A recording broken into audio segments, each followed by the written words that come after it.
Good day. My name is Keith McKinnon, and welcome to another episode of Masonic Curators. First, many of you that watch our recent videos know that our editor Chuck's computer crashed months ago.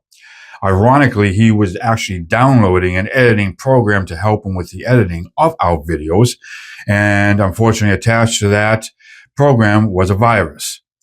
It crippled his computer and it heavily damaged his SSD drive, whatever that is, and he has worked for months and months trying to fix the issues. But basically it was useless.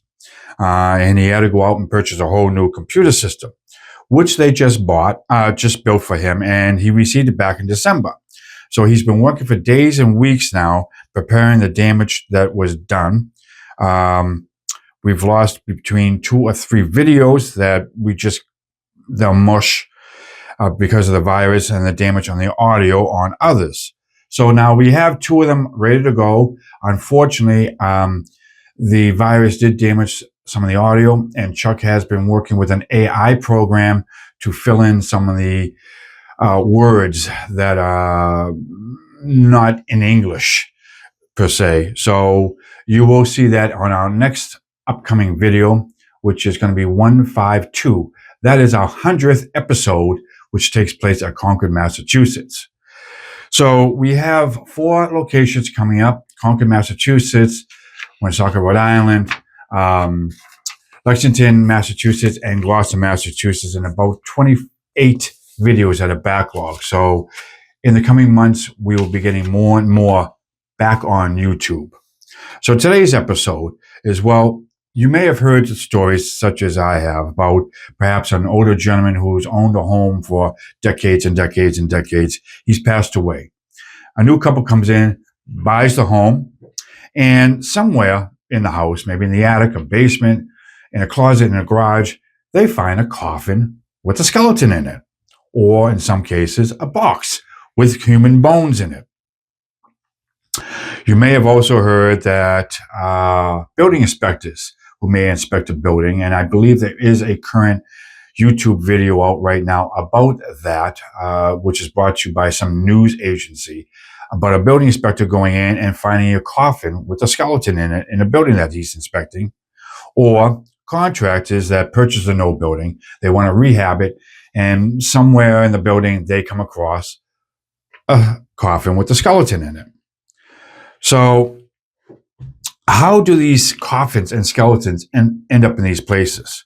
Well, for the new couple finding one in their home, if they had done some research, they may have found out that the gentleman who had lived there was actually a member of an organization called the Independent Order of Oddfellows, IOOF, or Oddfellows for short. Now, the Oddfellows is a separate fraternal organization from the Freemasons, but it is very similar in its degree work and in its structural system. The Oddfellows came here was founded in 1730 and came here in America officially in 1819. And at one time, it was just as popular as the Freemasons, with hundreds of thousands of members here in the U.S., thousands of larger buildings all over the U.S. As a matter of fact, in some areas of the United States, they actually outnumbered us Freemasons. Now, with the couple finding the either box of bones or a coffin with a skeleton in it, how come that come to be in their home? Well, as I mentioned, maybe the member was a member of the Independent Order of Oddfellows. And as such, like us Freemasons, these lodges, because so many are now, the membership has really dwindled on both fraternal organizations. A number of these lodges have either merged or gone dark, which means they turn in their charter, and or, unfortunately, like us, they sell their building. And in some cases, they sell their building lock, stock, and barrel. Now, what some of the members have done, and they do this in Freemasonry, is when a lodge is merging or the building is being closed, they take some of the items home with them. Not more as a souvenir, but sort of as a to preserve the item. So in case that body ever came back, they have the item that they can bring back and utilize again. So this is how some of these coffins and skeletons came to be in homes. As far as them in buildings, with building inspectors, contractors, firefighters, and even urban explorers that find these in buildings, they've entered into a building that was once an Oddfellows Hall of Building. And as I mentioned earlier, like the former, with us in Freemasonry, our buildings are sold, and many times items are left behind, and or the building is sold with everything still in it, which is extremely sad. But you're going to find these in antique shops, oddity shops, flea markets, online, estate sales, even in auctions. But the Oddfellows were not the only fraternal organization that used the coffin and skeleton. There were other fraternal organizations that used the coffin. And what these items were used for, like in Freemasonry, though we didn't use the coffin and skeleton, we use emblems such as the hourglass and scythe. These have a meaning of mortality. Now, I am not a member of the Oddfellows, but I have done some reading, and I believe that in part of the ritual, which is on the first degree, the coffin and skeleton are used to impress upon the mind of the candidate mortality. And what it goes in is that the candidate is blindfolded. He's conducted around the large room a number of times. I believe there are scriptures and perhaps lectures read. And then he's brought to a certain point in the room where his blindfolded is removed, and he looks upon his own mortality, the coffin and the skeleton. Now, again, the emblem symbolizes mortality. Just like in the Freemasonry, we utilize the hourglass and scythe and other emblems to also impress upon the candidate his own mortality. Now, how did the coffin and skeleton get into the Oddfellows? Well, it wasn't that these guys were grave diggers and digging them up. They were actually sold by a company called a Fraternal Regalia Company of the time. There are still some of these companies still in business today. Once here in the U.S., there was a large number of fraternal regalia companies, such as the Moulin Brothers, Pettibone, Ames, New London, Henderson, C.E. Ward, and others. There were also smaller local companies here in Massachusetts, in the Boston area, called the Boston Regalia, A.W. Pollard, Rose Lip, Harding Uniform, and out in Worcester was Fuller Regalia. Now, these smaller shops did carry a certain amount of fraternal items in them. Many of these shops catered to all of the fraternal organizations, so they not only carried Masonic, but Oddfellow, maybe Knights of Pythias, and other fraternal organization regalia. So you could go there and either buy something from them, or in case of larger items that they did not carry in the shop, they could have a catalog of these larger companies, and you can order directly from the catalog. These larger fraternal companies actually employed hundreds of men and women. They worked in the clerk's office, receiving raw goods, shipping out the finished product either by rail or by truck. They had hundreds of craftsmen that worked with metal. There were carpenters, there were artists, there were upholsterers, there were stitchers. Some of these buildings were so large they took up a whole city block. Now, they would sell furniture, they would sell anything that had to do with the fraternal organization. Secretaries, minute books, gavels, aprons, costumes, swords, anything that had to do with a fraternal organization, including this item here. Now, some skeletons were full length. Some actually had mechanisms on the side of them, and I believe there is one on YouTube where I believe it's not a real skeleton, but one that is really well made, man-made, fake. And on the side there was a crank with some sort of mechanism that connected to the backbone. And as you cranked it, the upper portion of the skeleton actually raised out of the coffin.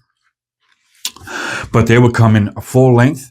They would come in real skeletons, of which this one here is. And I've read quite a few of the old catalogs, and in the description, it does say that these have been cleaned, bleached, and sterilized.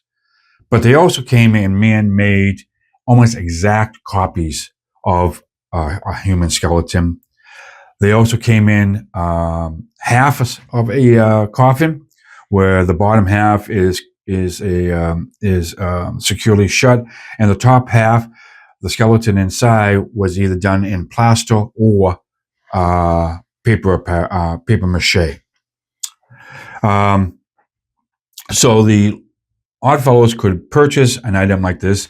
The coffin is usually a cheaper brand or made coffin than one you will find to actually put a human being in it to bury. Though they were made very sturdy, they are a cheaper brand. Now, whether or not these were made by the fraternal regalia company and or by a coffin company for these fraternal regalia companies, I'm not sure. But since these larger fraternal regalia companies did employ carpenters, more than likely they made these on site. So now you're probably asking me, Keith, this is Masonic Curators. Why are we talking about an Oddfellows piece? Well, as I mentioned, the Oddfellows and the Freemasons are very close together in their degree work and in their structural system. Freemasonry has always had a close connection with the Oddfellows. Many times we or they rented from us their buildings. We had joint events together.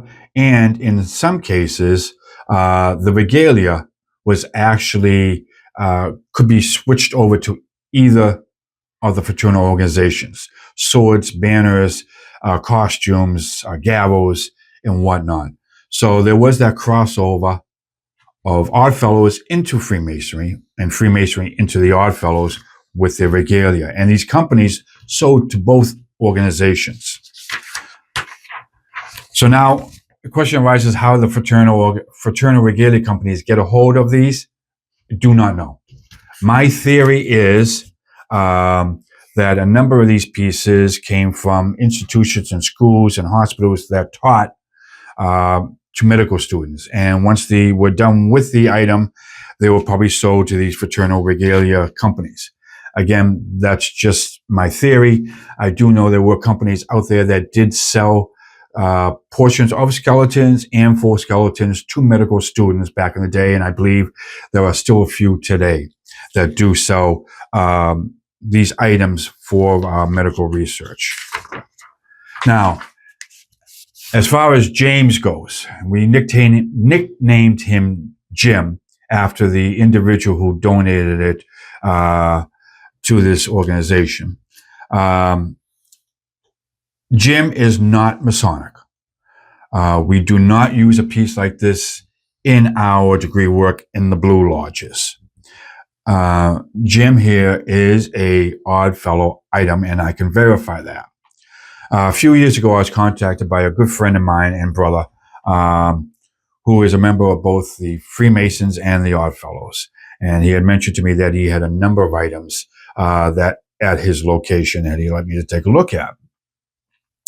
It seems like Jim was able to get into being an Oddfellow, get into one of the oldest buildings here in Massachusetts. It had a tremendous amount of roof leaks. There was quite a bit of damage, and he was hinting that the building shortly could be condemned. So he got everything that he could out of the building to safe preserve it. He has a large storage facility at his place. Unfortunately, there were quite a bit of items that were damaged beyond repair. And he was able to pick up this piece. Over the years, as Oddfellow halls were sold or lodges merged, items like this would go into the next body. So you could have an Oddfellows lodge or an Oddfellows hall with perhaps 2, 3, 4, 5 of these because of the different lodges that emerged over the time. So Jim had a large collection of Oddfellow items. He told me he had the skeleton. He didn't know what to do with. Could I make some phone calls? So I did that. And I made a few phone calls, and lo and behold, this place here said that they would take Jim and safely store him away in a locked, climate-controlled closet. So that was great. So another friend of mine, we drove the 70 miles plus down to Jim's location in a truck, wrapped Jim up securely, made sure he was secured in the truck, and then drove back to this place to have it stored, being very careful that we follow the speed limit and any traffic laws. We didn't want a police officer to pull us over and find this in the back of the truck. I also asked the personnel at this storage place if I could take a few pictures. They said yes, I did, and sent them off to a friend of mine down in Pennsylvania, another Masonic brother of mine, who deals with such items as this in the fraternal and medical fields. And he got back to me in a couple of days. He says, unfortunately, Keith, Jim is not a he, Jim is a she. So we've re-nicknamed her Jamie. And he said, she is well over 100 years old by the way that she is put together. She is an Oddfellows piece, and that she was probably between 50 and 60 years old when she had passed away. So she currently resides in a place that she is well protected now, in a climate-controlled room that's locked, and that we were able to save a piece of Odd Fellowship. We will, from time to time, bring to you, a Masonic Curators, maybe another piece that has crossed over the threshold from Freemasonry into the Oddfellow, or Oddfellow into Freemasonry. And this is just one piece that not used by the Oddfellows, but an unusual piece of, I call regalia, or artifact for their degree work. So with that, we want to thank you so very, very much for watching our channel. Got a couple of shout outs we have to do. Anthony McCool, A Coolest Life. Please watch his videos on YouTube. Our friends down in New Jersey, Mark and Glenn, with Masonic Unity, The Right Stuff. And also recently, we want to put a shout out to my good friend, Mark Tabbitt at Masonic Authors Guild International, which is a podcast. And also there's some great podcasts out there. Whence Came You, Masonic Historical Light, and the Masonic Old Fashioned podcast. So with that, we ask you to give us the thumbs up, hit the subscribe button. Please continue to watch because we got all new videos coming very, very soon. And again, thanks for watching.